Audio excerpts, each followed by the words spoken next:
Nunca fue la primera opción, nunca la ascendieron, nunca la tomaron en serio. Mientras los demás oficiales recibían aplausos, ella cargaba con las bromas. Mientras los hombres delgados y barbudos hablaban a gritos en las reuniones, ella permanecía en silencio y la llamaban invisible. Pero en ese desierto, donde la policía cazaba a un apache como si fuera un animal, fue ella, la mujer obesa a la que todos humillaban, quien extendió su mano. Y él no la juzgó, no la corrigió, no la rechazó. Por primera vez, alguien la vio de adentro hacia afuera. Y quizás por eso lo arriesgó todo, porque hay encuentros que no son casuales. Hay silencios que dicen más que órdenes. Y cuando la corporación intentó borrarlos a ambos, ella eligió resistirse. Si alguna vez te han desacreditado solo por ser quien eres, si han intentado borrar tu voz antes de que siquiera hablaras, regístrate ahora, porque historias como esta no reciben la atención. Pero encendemos la luz donde el mundo prefiere la oscuridad. Ella siempre llegaba antes del amanecer, incluso antes de que los demás agentes hubieran recogido los restos del café frío de la noche anterior. La agente Marta Beltrán, de 48 años, ya lucía su uniforme planchado, sus botas lustradas y su corazón resignado. Era la única en la comisaría de El Vizcaíno que ni siquiera recibió un «buenos días», no porque no hablara, sino porque nadie la escuchaba. Marta era obesa, con los brazos fuertes de quien ha levantado más cajas que archivos, las piernas doloridas de quien patrulla más de lo que le corresponde.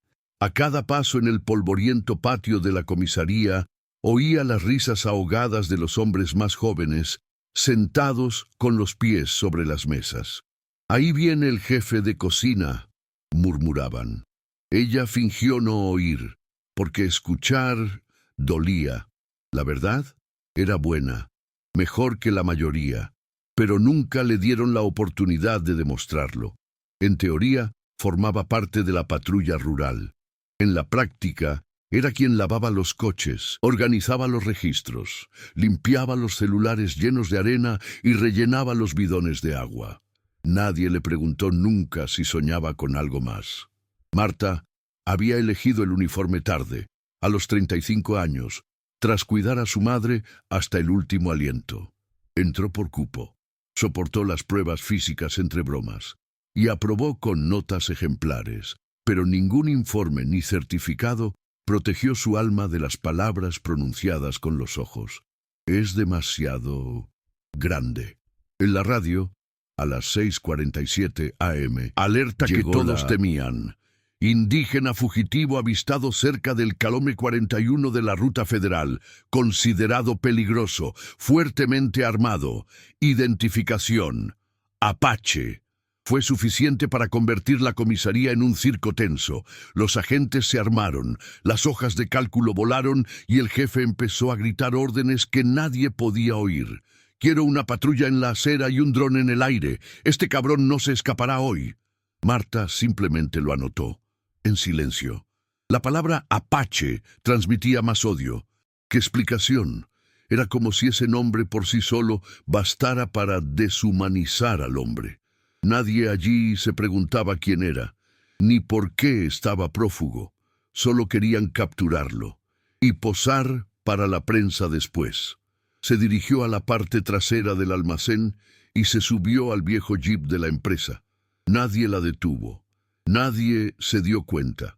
Nadie se da cuenta nunca. Condujo sola por los caminos de tierra, con los ojos bien abiertos y el corazón aún más abierto. Ella aún no lo sabía, pero ese regresaría sola. No. El sol ya brillaba con fuerza cuando Marta detuvo el jeep en un puesto de control improvisado a 12 kilómetros del avistamiento. Dos jóvenes soldados, de piel oscura y uniformes demasiado ajustados para sus músculos exagerados, comían bocadillos y reían a carcajadas. Al ver acercarse el viejo vehículo, dejaron de hablar y pusieron cara de aburrimiento. «Buenos días, caballeros», dijo Marta, bajando con esfuerzo. «Miren, refuerzo de peso», murmuró uno, lo suficientemente alto para que el otro lo oyera, lo suficientemente bajo para fingir que no era a propósito. Marta no reaccionó. Estaba acostumbrada. Recibimos una señal de movimiento en el barranco detrás de Rancho Santiago. Traje un dron para comprobarlo. ¿Dron?, rió el otro. ¿Vas a pilotarlo? Espero que los controles aguanten. Más risas, más ignorancia, más de lo mismo. Marta caminó hacia la parte trasera de la patrulla y preparó su equipo, ignorando los comentarios. Activó el dron, levantándolo con pericia, la misma que usaba para mapear rutas y zonas de peligro, pero que nunca le valió ningún reconocimiento. Las imágenes comenzaron a aparecer: calor, huellas, latas abiertas, movimiento reciente. ¡Allá! Alguien está acampando entre los cactus. Probablemente sea él. Los dos soldados miraron la pantalla y fingieron interés. Entonces uno de ellos dijo: «Genial. Vamos a decirles a los hombres de verdad que encontraron al Apache». Marta sintió un nudo en el estómago, pero no dijo nada. Si hablaba, la tildarían de sensible. Si lo confrontaba, se pondría histérica. Y si lloraba, perdería por completo cualquier posibilidad de respeto. Regresó al jeep, guardó el dron en su caja y decidió: iría sola.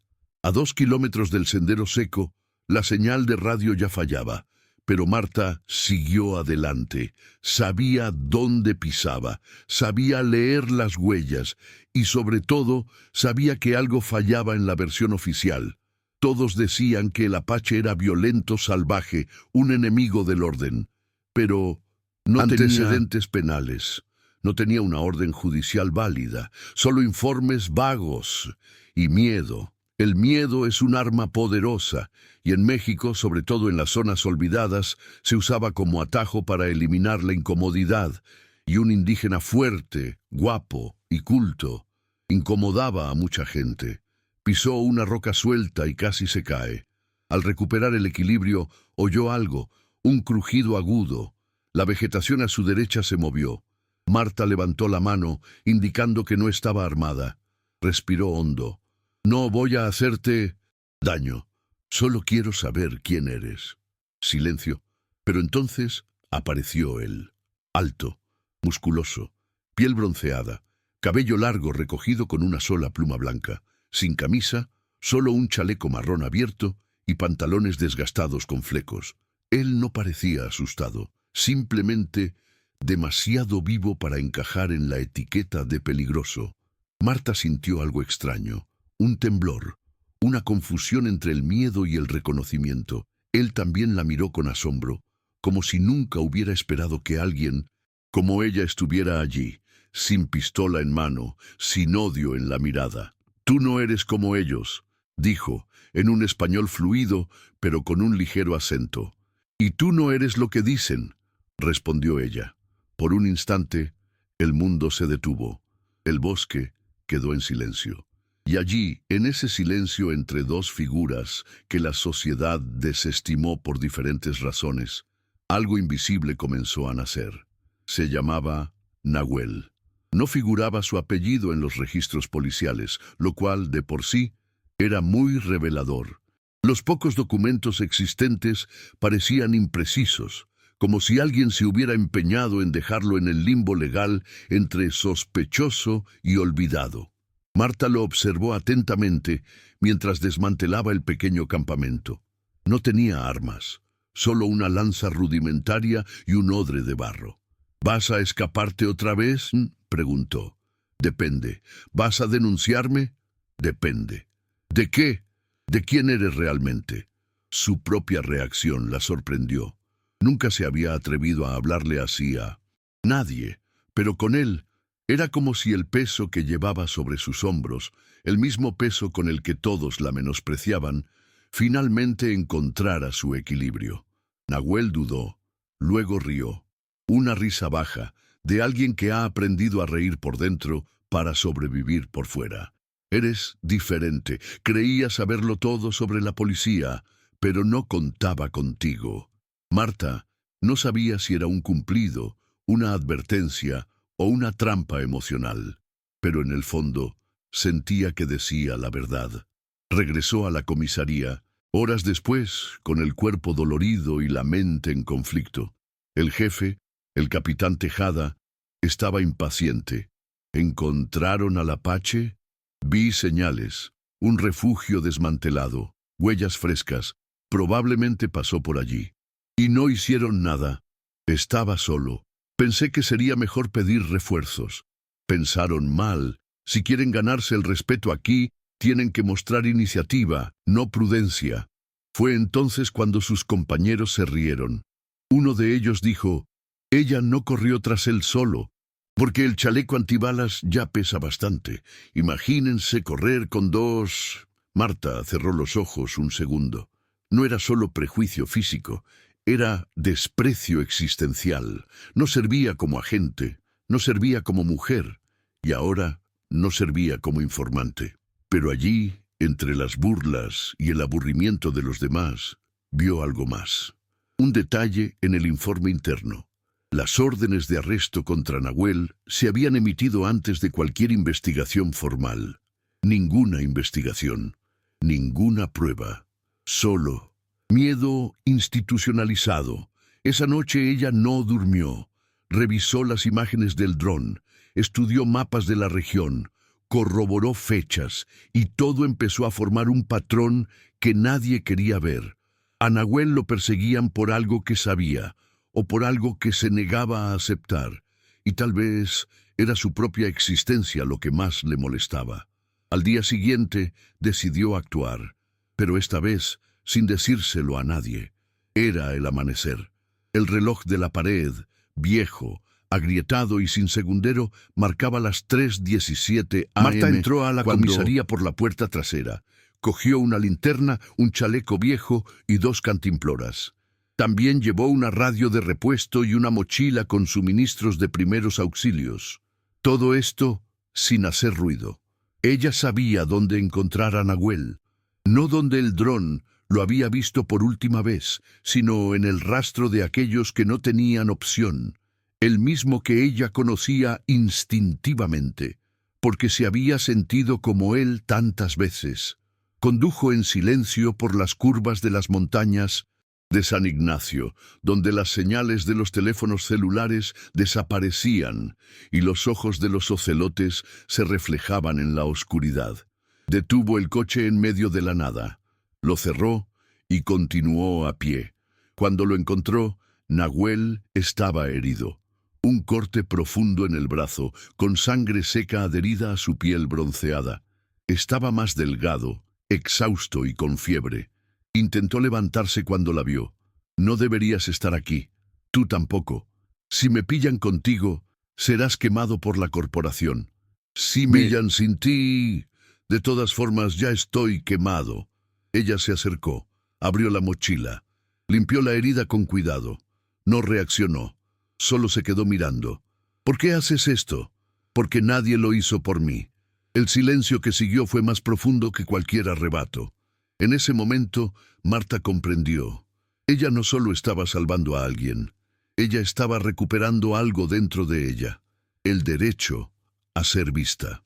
Pasó la noche allí, vigilando, cambiando vendas, escuchando fragmentos de la historia Nahuel que nunca le contó a nadie, sobre la venta de las tierras de su pueblo, sobre la emboscada armada, sobre el agente que disparó primero y que ahora afirma haber sido atacado. Al amanecer, decidió llevarlo a un lugar seguro, pero cuando bajaron por el sendero, un disparo cruzó el aire y pegó en el árbol a menos de un palmo de la cabeza de Nahuel. «Policía, manos arriba, fue una emboscada. Si tú también sabes lo que es ser desacreditado solo por existir, regístrate ahora. Contamos lo que nadie tiene el coraje de mostrar». Marta se tiró al suelo arrastrando a Nahuel con ella. Otro disparo, luego otro, pero ninguno acertó. No intentaban matarlos, intentaban rodearlos. ¿Es la propia policía?, preguntó Nahuel sin aliento. Marta asintió con la mirada fija en los arbustos. «Quieren atraparte antes de que hables y silenciarme por estar contigo». Conocía el protocolo. Podía reconocer los disparos de advertencia. Sabía cuándo estaban fanfarroneando y cuándo estaban dispuestos a llegar hasta el final. No querían testigos, pensó rápido. Tomó su radio de repuesto y sintonizó una vieja frecuencia que usaban los bomberos y camioneros de la zona. Unidad fuera de servicio, bajo fuego no identificado. 2 civiles en peligro. Posición aproximada. Cerro 23 Ventos. ¿Alguien escuchando? Silencio. Después de 10 segundos, una voz ronca respondió. Escuchen, aquí Jaguar, carretera norte. ¿Quién habla? Amigo de la justicia. Necesito una distracción ahora. Comprendido. Sabía Marta si no podía confiar. Pero en ese momento, confiar en un desconocido era mejor que morir a manos de personas conocidas. Minutos después, el sonido de los motores resonó por las montañas. Camioneros, bocinas, destellos de luz en las laderas. La policía se retiró. Temporalmente, Marta y Nahuel aprovecharon para correr. Siguieron una ruta que ni siquiera ella conocía tan bien, un sendero hecho por familias indígenas durante generaciones. El paisaje cambió, el miedo cambió, y con el tiempo, la presencia de Nahuel dejó de ser un peligro para ella, se convirtió en un espejo. Ambos habían sido perseguidos por no encajar en el molde. Ambos sabían lo que era ser visto como una amenaza simplemente por existir.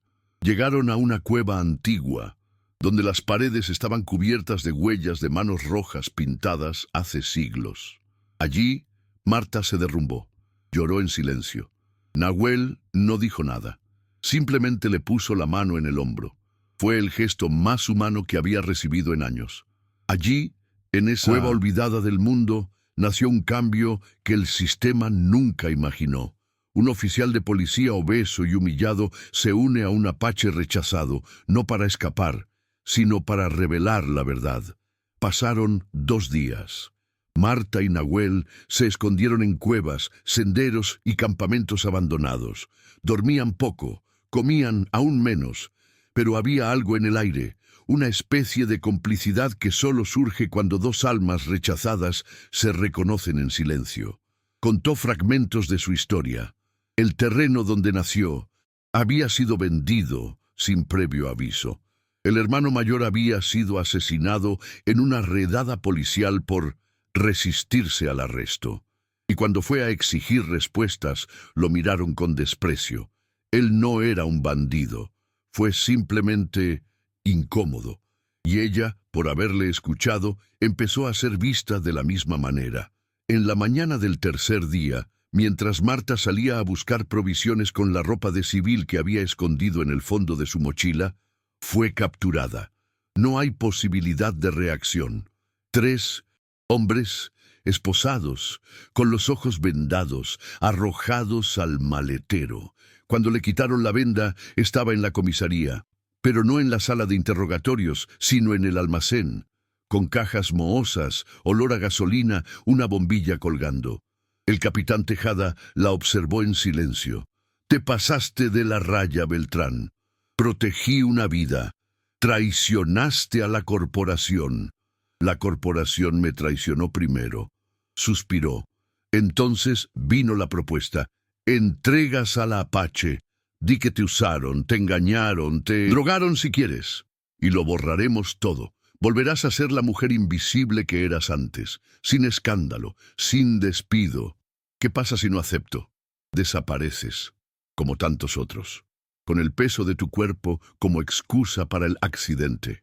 Marta lo miró a los ojos, y por primera vez no tenía miedo, porque aunque la mataran ella, ya no era la mujer sola.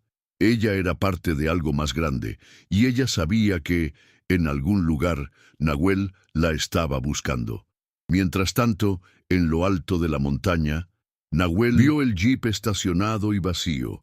Sabía que algo andaba mal. Tomó la vieja lanza y partió hacia la ciudad. Si el sistema quería silenciarlos, tendría que ensuciarse las manos en la plaza pública. Era casi mediodía cuando Nahuel llegó a la ciudad.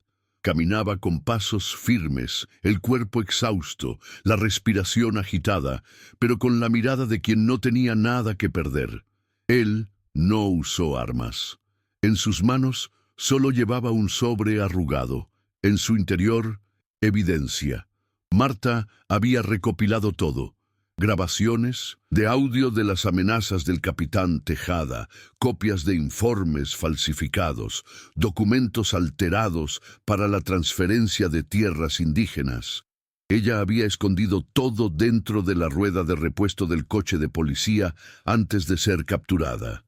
Y Nahuel sabía dónde mirar. En la céntrica plaza de El Vizcaíno, con decenas de personas entrando y saliendo, se detuvo frente a la sede de la Inspección del Estado. Él no pidió permiso. Él no bajó la cabeza. Simplemente entró. Fue recibido con gritos, armas, esposas. Pero antes de que se lo llevaran, tiró el sobre al suelo. No se trata solo de mí. Se trata de ella, de ti, de lo que les haces a quienes no se arrodillan. Los documentos volaron por la habitación y solo hizo falta una mirada atenta de un solo agente con un mínimo de conciencia para darse cuenta de que no podía ser enterrado. Las órdenes de arresto fueron suspendidas. El Departamento de Asuntos Internos tomó el control de la comisaría.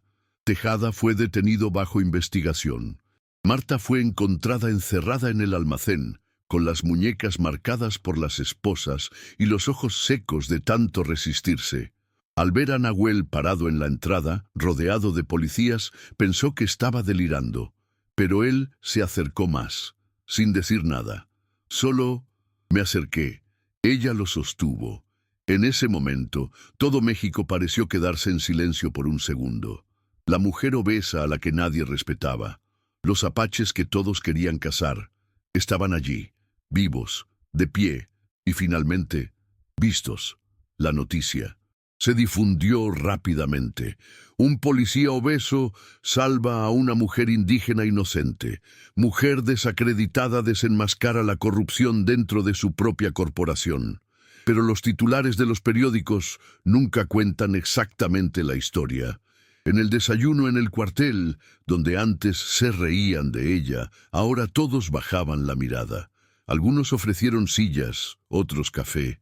Hasta el cabo Romero, que antes la había llamado Tractorcito, intentó esbozar una tímida sonrisa.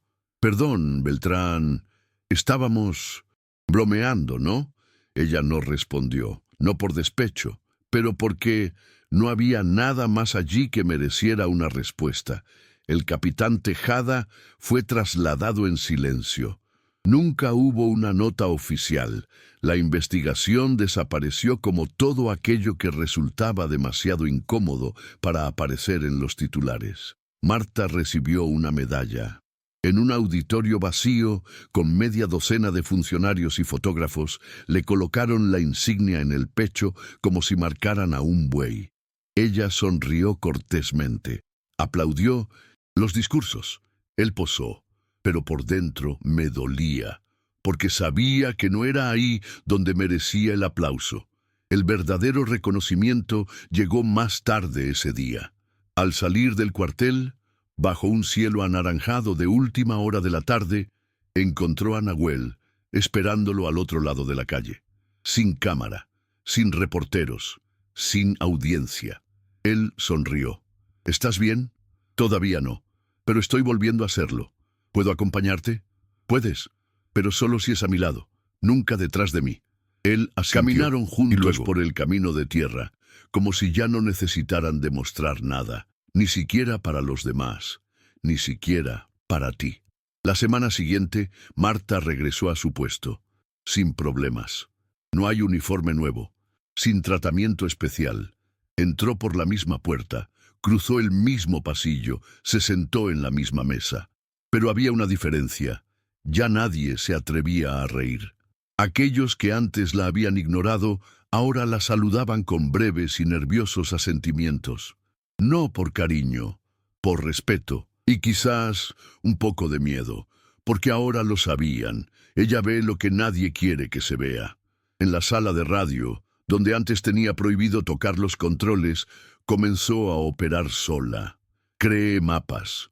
Organicé turnos, estudié incidentes, Firmó los informes con firmeza, sin necesidad de justificar nada, hasta que al final del día, mientras cerraba las hojas de cálculo, recibió un mensaje en su celular.